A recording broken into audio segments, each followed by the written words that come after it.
Welcome to MediCrush, where I help you crush your medical examinations. In this video, we will be covering abnormal uterine bleeding. Now, abnormal uterine bleeding denotes this unexplained abnormal bleeding in a non-pregnant woman in regards to duration, schedule, or quantity. Now, although it varies, the length of the menstrual cycle for many women is 21 to 35 days, average about 28. The duration of menses is about 2 to 7 days, and the quantity can vary. If there's any change or abnormal in the schedule, the duration, or the quantity, that becomes AUB. Now, in terms of causes of AUB, many women with AUB are what we call the anovulatory stage. And what happens here is that they have this no ovulation, but the ovaries are still producing estrogen. Now, I won't bore you with the menstrual cycle, but we do know that in the first half of the menstrual cycle, that estrogen predominates to kind of get the endometrium to start to proliferate and also to stimulate the follicles. After ovulation, then progestin starts to predominate, and what happens there in this case is to kind of help prepare for pregnancy. So it kind of helps to increase the vascularity of the endometrium. And if there's no pregnancy and it starts to cause decrease of both progestin and estrogen, that should result in shedding of the endometrium, which results in menses. However, in women that are anovulatory, what happens is they get this estrogen without progesterone, so you get this endometrial proliferation and growth, which becomes unchecked by progestin, which means that they will continue to grow and grow, and then until it outgrows its blood supply, you can get this irregular shedding or AUB.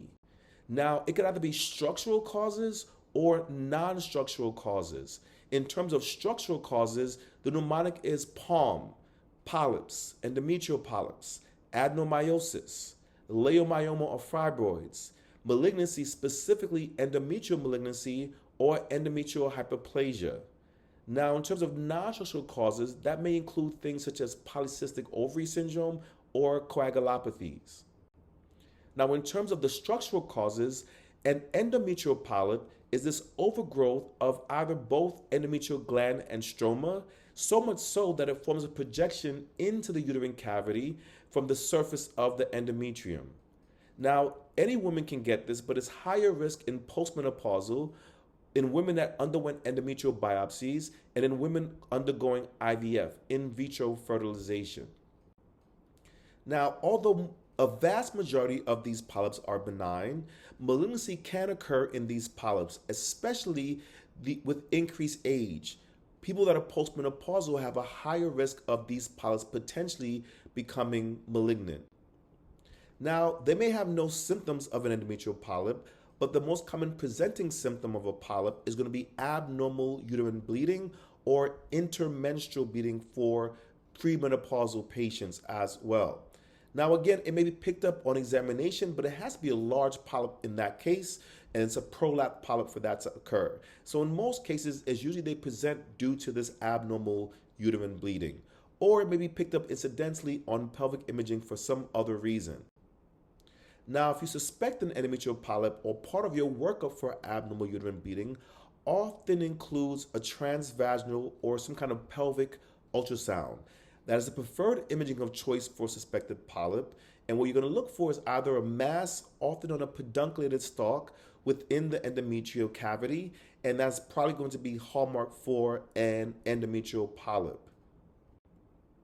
Now, definitive diagnosis will be to remove the polyp and look at the histological examination of the tissue for evidence of endometrial gland and stroma at the time of polypectomy. And what's great about doing the polypectomy, it can also be definitive diagnostic as well as definitive treatment, and also can be used to exclude malignancy. Now, the other condition that can be a structural cause is adenomyosis. In this condition, you have endometrial gland and stroma, but now is within the myometrium or the muscle of the uterine cavity. And in this case here, that can result in diffuse enlargement of the uterus because this ectopic tissue is going to respond to hormones. So therefore, during menstruation, they can bleed within the myometrium. Now, who gets this most commonly? Women between the ages of 35 to 50 years of age, multiparity due to prolonged exposure, and a history of some kind of gynecological surgery such as urine curettage can increase the risk for adenomyosis. Now, it can present just like a fibroid, it's non-specific. So common ways it can present, again, is with abnormal uterine bleeding, especially with heavy menstrual bleeding. They can have painful menstruation or dysmenorrhea. They can have chronic pelvic pain. They can be asymptomatic, or in a most severe form, it may even result in infertility.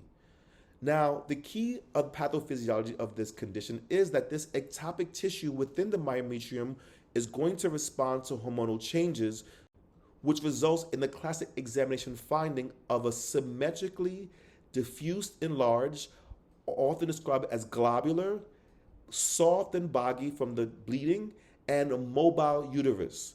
And because of the bleeding and irritation, it may be tender. That's a key exam finding for adenomyosis. Symmetrically diffusely enlarged or globular, soft or boggy, mobile uterus that is often tender. Now, if you suspect adenomyosis, we often will do imaging to also rule out other causes. Now, on imaging, there are many different findings that you can sometimes see. There may be asymmetric thickening or cystic areas within the myometrium. There may be a diffusely enlarged heterogeneous uterus, or there may be a poorly visualized endometrial myometrial junction. Now, the first test often ordered for this condition is going to be the ultrasound, and again, it's usually going to be a clinical diagnosis. So someone has the characteristic symptoms of adenomyosis. They have the classic exam findings, that symmetrically enlarged, soft, boggy uterus, and also if the imaging is consistent. Now, on examinations, if they were asked, what is your definitive diagnostic test or the criterion standard, then that will be a histological diagnosis of the tissue to look for evidence of this endometrial gland and stroma within the myometrium.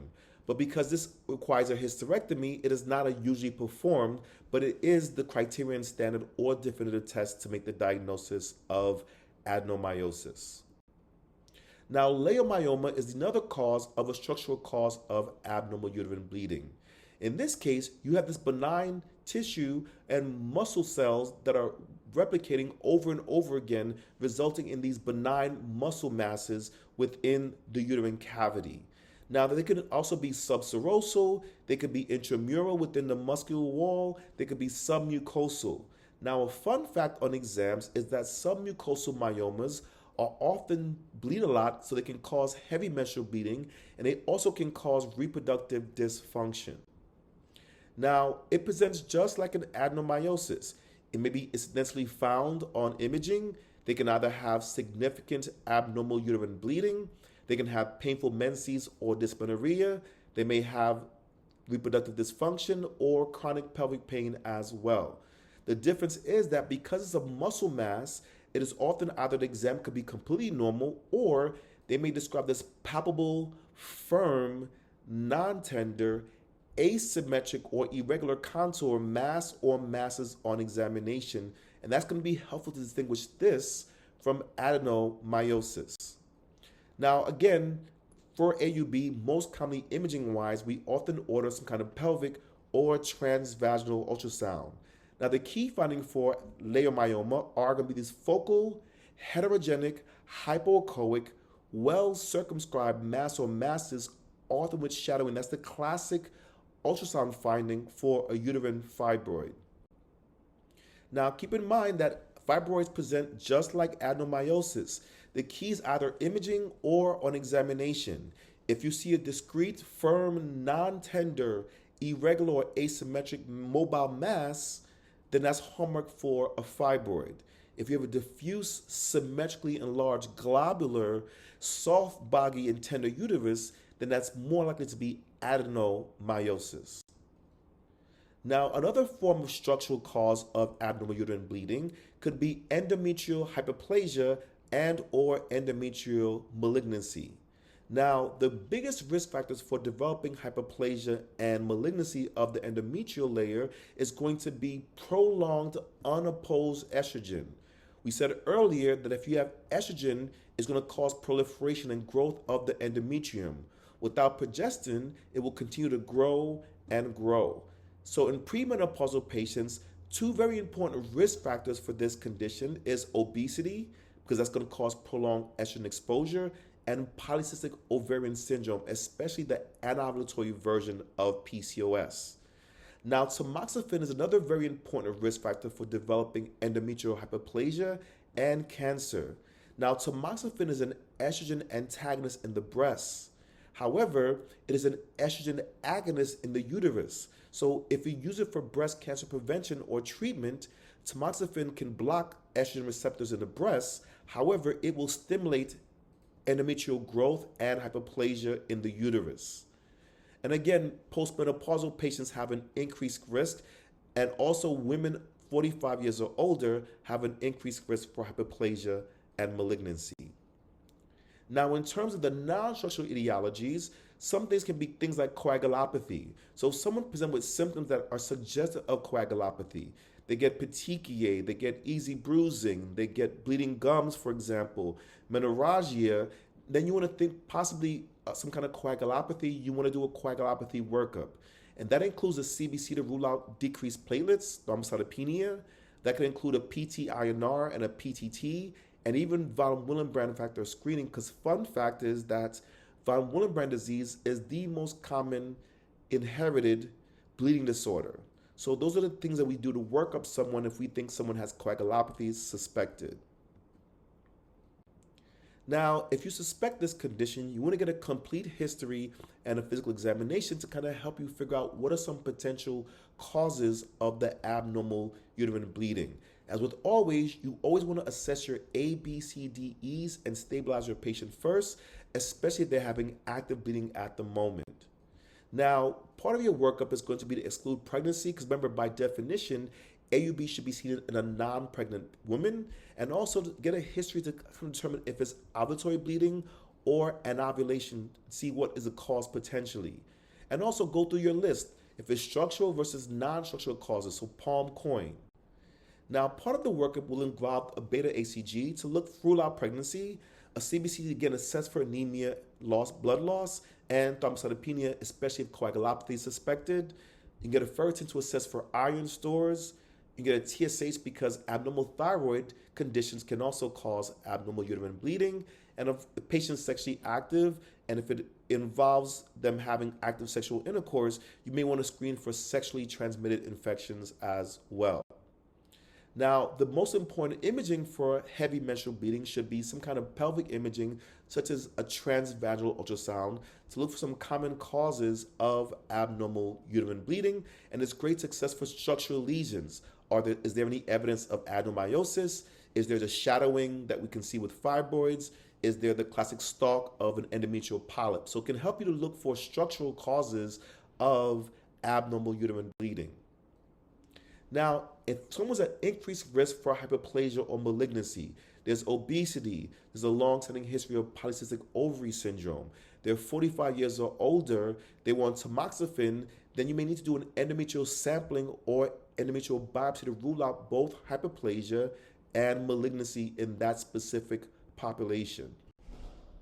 Now, in terms of management, we break up management in terms of chronic management and the management of an acute bleed. In terms of chronic management, you have hormonal therapies predominantly used. You can use combined oral contraceptive therapy as one of your options. You can use progestin-only therapy, specifically levonorgestrel releasing IUD. Now, that is the most effective hormonal therapy for long-term management of heavy bleeding.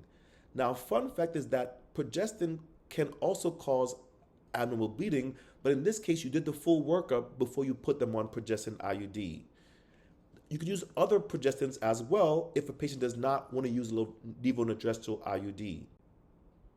Now, let's say a patient says, I don't want to take hormonal therapy. What are your options? You can do things like NSAIDs and or oral tranexamic acid as alternatives. If someone has refractory to hormonal therapy and non-hormonal therapy, then your option can include a DNC, dilation and curettage, or even endometrial ablation. And if these fail, then your definitive treatment will be hysterectomy. But obviously, hysterectomy comes with a lot of complications and other issues, so therefore we usually reserve that as a last resort.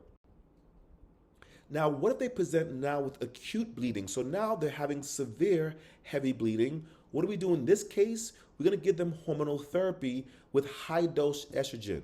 The thought process is that the high dose estrogen will promote coagulation, which will stop the active heavy bleeding at this moment. Now, ideally, we often use high dose combined oral contraceptions as the first therapy. If they cannot tolerate oral therapy or is persistent after a trial of oral therapy, you may consider IV high dose conjugated estrogen therapy.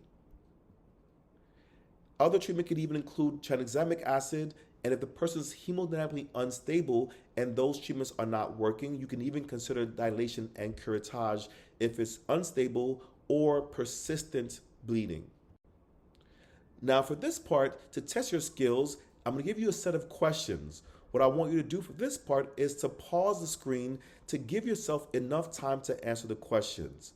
Once you've done that, you will test your knowledge on the questions. I'll kind of explain to you the scenario and kind of how to think through a question and also how to think in the mind of a test writer as opposed to just being a test taker.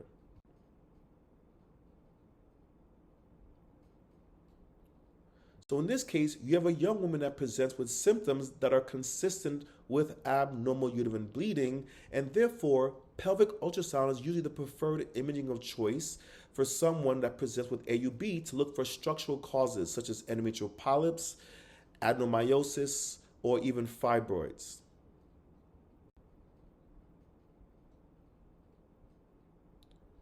So in this case, this patient presents with heavy menses, but most importantly is that on examination, the uterus is uniformly enlarged or globular, soft, tender, and mobile, which is hallmark exam findings for adenomyosis. Plus, she's between 35 to 50, which is a risk factor for developing adenomyosis. Remember that adenomyosis is going to be endometrial gland and stroma that's found within the myometrium and is sensitive to hormonal changes, which can result in bleeding within the myometrium, which is why it can become tender, symmetrically enlarged, and also soft.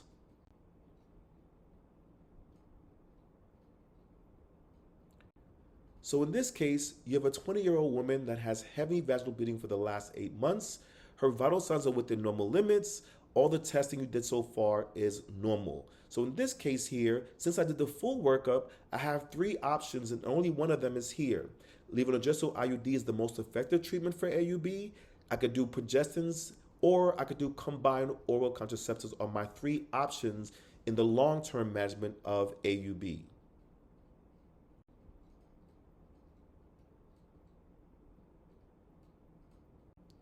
So in this case, you have a patient that has heavy menstrual bleeding, but they also have evidence of coagulopathy. They have epistaxis, bleeding gums, brushing her teeth, petechiae. These are all the key things you should be worried about that maybe someone has a coagulopathy. In that case, you want to do your coag studies, such as your PT, your INR, your PTT, to rule out von Willebrand diseases and other causes of coagulopathy. Remember that von Willebrand disease is the most common inherited bleeding disorder.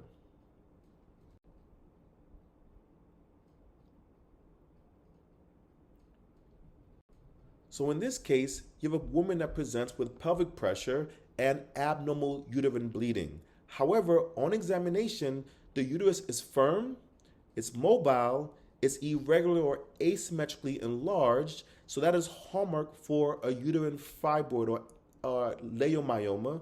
So in that case, ultrasound would most likely show focal heterogenic hypoechoic mass or masses with shadowing for a fibroid.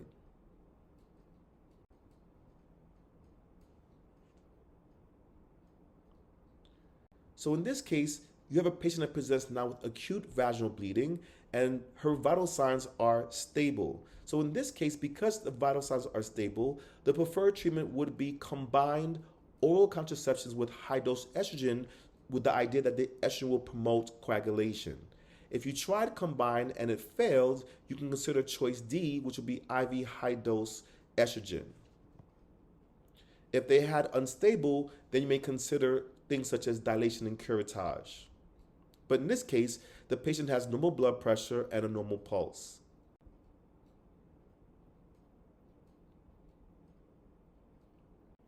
So the key feature is this person has prolonged heavy bleeds. They've been hospitalized numerous times for this, and they tried hormonal therapy. So in this case here, the best thing to do for this patient would be endometrial ablation.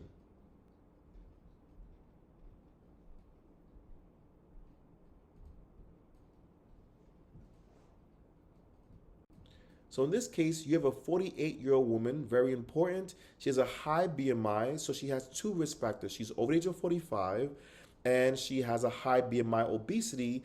You have to be concerned that possibly her AUB may be due to endometrial hyperplasia, or in this worst case scenario, endometrial malignancy. So in that case, we would prefer to do endometrial sampling with anyone with risk factors for endometrial hyperplasia, and in this case here, her age and the obesity. So I hope that was helpful for you in terms of how to organize your thoughts on abnormal uterine bleeding. If you like this video, please hit the like button. Again, comment, tell me what about this video helped you. And again, share with your friends. Sharing is caring. And last but not least, please hit that subscribe button. That way when new videos come out, you will be alerted with notifications. And again, you crushed it.